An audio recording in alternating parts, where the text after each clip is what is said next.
Hey guys, so it's me Nadja. I'm back again after a couple months.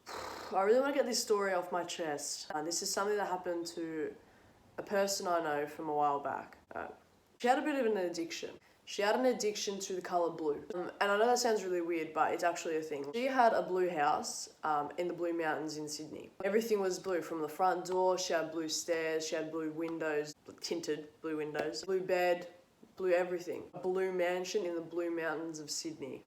Every day she had the exact same routine. She took off her blue covers, got out of her blue bed, put on her blue shoes, walked down her blue stairs, opened her blue door to check for mail in her blue mailbox. She did this every single day. After she'd get the newspaper from the blue mailbox, she would walk up her blue driveway, up the blue stairs, through the blue door, up into her blue bedroom. Until one day, things were a bit different for her. She woke up, she got out of her blue bed, put on her blue slippers, went down the blue stairs and out the blue door and checked for mail in her blue mailbox. but there she saw a homeless man in front of her blue house in the Blue Mountains of Sydney. And he was like, "Sorry ma'am, I really have no place to stay. Please, is there any room in this big blue mansion of yours for me to stay?" And since this woman I knew in the blue house in the Blue Mountains, she had a really kind heart. So she said to this homeless man, she's like, "You know what? Yep, I have a bedroom that you can stay at. Just pay it forward. You don't have to give me any money. You don't have to pay me back. Just pay it forward in the future." So he said, "Thank you, ma'am. Like, I really appreciate it." So the two of them went down the blue walkway, up the blue stairs, through the blue door, other set of blue stairs, and she took him into a spare bedroom she had with the letter A carved on the front. So she said, "Here you go. You can go into blue room A." They talked, they laughed in the blue house in the Blue Mountains of Sydney. The next day, she repeated her same routine with checking the mail. She got out of her blue bed, blue slippers, blue stairs, blue door, blue mailbox. And she took out the newspaper. And there she saw another homeless man. And he said, "Excuse me, ma'am, like in this big blue mansion of yours in the Blue Mountains, is there any way that you could give me a place to stay?" The woman had a big blue mansion and she knew that she had room for this man. So she said, "Yep, I have a bedroom for you, just come with me." So they went up the blue stairs, through the blue door, up the set of blue stairs and into blue room B. So the next day passed and she repeated her same routine. I had to. So she went down her blue staircase, out the blue door to check for mail in the blue mailbox, and there she saw a third homeless man. He had heard about what had happened with the two previous homeless men, and he said to her, "Excuse me ma'am, like I'm so sorry, I promise you I'll be the last one.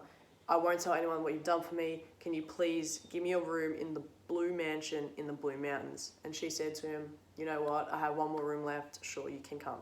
She led him up the blue stairs, through the blue door, up the blue staircase, into blue room marked C. In her blue house, which was originally just her blue slippers, her blue dog, her blue cat, her blue alpaca, her blue frog, her blue dog, her blue blender, her blue.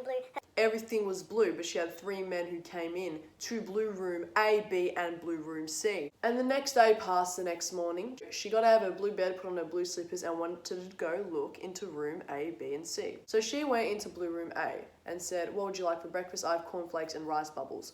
He said, "You know what? I could really go for some rice bubbles." She went into blue room B and said, "Would you like cornflakes or rice bubbles?" He said, "I could really go for some rice bubbles." She went into the third room and said, "Would you like some rice bubbles or cornflakes?" And he said, "I could really go for some cornflakes." So basically, the moral of the story is that if there are three homeless men in a blue house in their blue rooms and you ask what cereal they want, it's more often than not that the ratio of cornflakes to rice bubbles will be 1 to 2. And if the ratio isn't like that, then you really blew it.